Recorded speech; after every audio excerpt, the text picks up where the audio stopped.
Madam Toastmaster, fellow Toastmasters, and welcome guests. Ever since I was very small, I've always had this innate wanderlust. Day and night, I would pore over books with photos of strange places, wild topography, fascinating people, and exotic flora and fauna. These pages excited me like nothing else. Forget Alice in Wonderland, forget Winnie the Pooh, forget Little Women. As I grew up, it was the words of T.E. Lawrence, Wilfrid Thesiger, Gertrude Bell, Frances Younghusband, Freya Stark, Margaret Mead, and others that fired my imagination and became my Bibles. And it was the words of St. Augustine that became etched in my mind. The world is a book, and those who do not travel read only one page. Ah. Even from an early age, I dreamt about writing a best-selling book about my wanderings, to write about people who didn't resemble me, to learn about cultures different from my own, and to live among tribes from far afield as the mountain ranges of Southeast Asia to those of the Brazilian and Amazonian rainforests. And I secretly hoped that someone someday would describe me as eccentric, fearless, and inspiring. I wanted to be like Dame Freya Stark, aged 85, astride a donkey, riding across the Himalayas, her words echoing in my ears. To awaken alone in a strange place is one of the most pleasant sensations in the world. And I made up my mind there and then that all my travels would be on my own. It's funny looking back. I was single-minded, I was determined, and I was supremely confident. You know, that type of arrogant self-belief that only comes with youth. I was so convinced that I, like the renowned Arabist Gertrude Bell, would feel as comfortable sitting in a palace with kings as I would be squatting with nomads in a tent in the desert.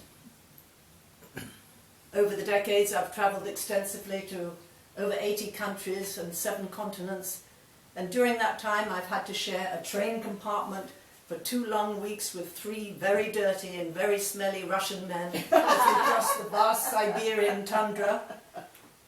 And I've had to demonstrate how Tampax is used for extremely perplexed male customs officials on the Chinese border who had never seen one before in their lives. They were convinced I was a spy and the tubes were mini telescopes I was using for my espionage work. Oh my God. I've been robbed by a band of criminals as I set forth alone to see the temples of Chiang Mai. And I've been used as a police decoy to catch a serial rapist in Hong Kong. I've been declared an honorary man for my work in the refugee camps of southern Azerbaijan.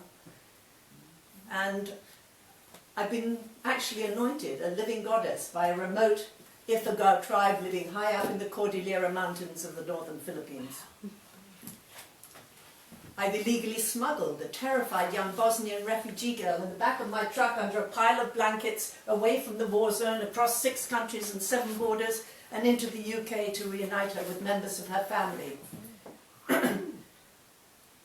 And I've been mistaken for the Maharishi Mahesh Yogi by a large group of very curious but obviously extremely ill-informed Chinese journalists. I've taken and passed a disaster relief operations course with the British Army, and I've delivered lectures on board the luxury liner, the QE2, on the hidden wealth of Ferdinand and Imelda Marcos of the Philippines. I've hosted a birthday party in a prison cell for the Bolivian painter Benjamin Mendoza, who was incarcerated for attempting to assassinate Pope Paul VI. I played chess with Marlon Brando, played tennis with Al Pacino, sang on stage with Tony Bennett, and I've giggled into my napkin as I watched Monica Lewinsky dip a cigar in brandy and roll it seductively across her thigh at dinner. I've dined with King Hussein in Jordan, played charades with Princess Grace in Monaco, and I've even sipped tea and watched horse racing in front of the television with our very British Queen. So what have I learned from these unique and somewhat surreal experiences? Well, I've learned not to take myself too seriously. I've learned that listening to people is far more important than talking to them. I've learned that a notebook and pen are far more valuable than memory. I've learned that refugees with little or nothing to offer are far more generous than those who have plenty. I've learned that in the words of the author James Missioner, if you reject the food, ignore the customs, fear the religions and avoid the people, you might just as well stay at home.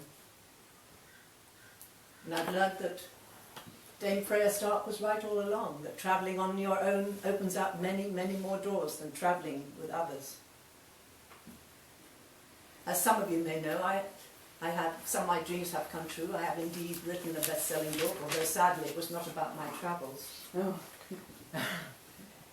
And I have, to my delight, have been described as eccentric or just plain mad by many of my friends and family who saw me set off alone at the height of the Cold War by train across East Germany, Poland, Russia and Siberia. And I have been described as fearless by many of my fellow journalists in Manila for my coverage of the brutal and murderous Marcos dictatorship. And I have been told I am an inspiration by the three people who matter most in my life, my three children. My dream has been to travel the world, and I still have more places to visit, more horizons to explore, more adventures ahead. But San Augustine's words remain as relevant to me today as they always were. The world is a book, and those who do not travel read only one page. He was right, of course. To me, the world is a book, and I better get moving again soon, because I still have a few more chapters to write.